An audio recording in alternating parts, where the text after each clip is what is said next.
صحیح طریقے سے توحید کو پہچان سکے. یعنی جو ان کا ایک سماجک ڈھانچہ ہے اس میں بھی وہ فیل ہے، بس وہ خاموشی اختیار کی ہوئی. لیکن وہ نماز روزہ میں بڑی بڑی پابندی کر رہا ہے. ایک علماء نے، اسی عالم نے کہا کہ یہ منافق کی وہ پہچان ہے جو منافق بننے کے لیے کافی ہے. ایک حدیث ہے رسول اللہ صلی اللہ علیہ وسلم سے، ضعیف حدیث ہے لیکن اس کو بیان کبھی کبھی کیا جاتا ہے. اس میں ایک لفظ ملے گا کہ اللہ تبارک و تعالیٰ نے حکم دیا حضرت جبرائیل علیہ السلام کو، اس کو آپ نصیحت کے طور پہ لے لیجئے گا، یہ حدیث ضعیف ہے حالانکہ لیکن ملتی جلتی ہے. علماء نے کہا کہ اگر ضعیف حدیث صحیح بات میں اگر مل جائے تو اس کو آپ جوڑ سکتے ہیں. یہاں تک گنجائش دیا علماء نے، سلف کو علماء نے اتنی گنجائش ہے. فضائل میں چل جاتی ہے، عبادت میں نہیں چلتی ہے. فضائل میں کبھی کبھی چلے گی، کیونکہ یہ بات آئی کہ معاشرے کے اندر برائی کو دیکھ کے خاموشی اختیار کرنے والا وہ منافق کی کیٹیگری میں آ رہا ہے، تو اس کے ضمن میں یہ بات آئی کہ اللہ تبارک و تعالیٰ نے جبرائیل علیہ السلام کو حکم دیا کہ جا کے اس کی وہ بستی جو ہے کہ پلٹ دو.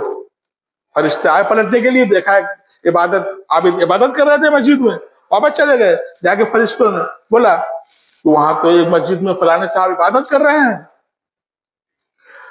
تو اللہ تبارک و تعالیٰ نے کہا کہ اقلب علیہ، پوری بستی کو جا کے اسی کے اوپر پلٹ دو. اور اس کی وجہ احادیث کی کتاب کے اندر ہے لم یتغیر وجہہ لمعصیۃ اللہ، اللہ کے نافرمانی ہوتے ہوئے وہ دیکھتا رہا لیکن اس کے چہرے کا رنگ کبھی بدلتا نہیں رہا. سمجھ رہے؟ چہرے کا رنگ بدلنا اردو کا لفظ ہے، مطلب یہ کہ اس کی غیرت، اس کی خودداری، اس کا سوابیمان کبھی اس کے آنے نہیں آیا، مست رہتا رہا. اور آج بھی اگر ہمارے پڑوس میں آگ لگے گی تو سب سے پہلے، اگر ہمارے گھر میں آگ لگے گی تو سب سے پہلے پڑوسی ہی تو بجھانے آئے گا نا.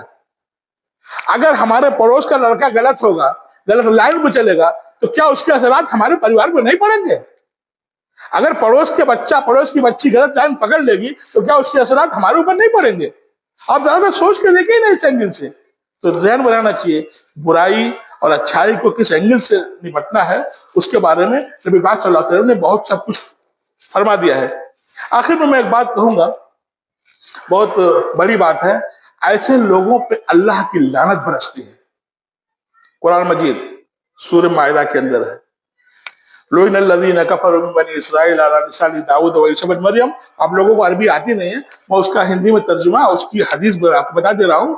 بنی اسرائیل میں جب کچھ لوگ نافرمانی کرنے لگے تو ان کو علماء نے ان کو روکا. علماء نے روکا. علماء نے جب روکا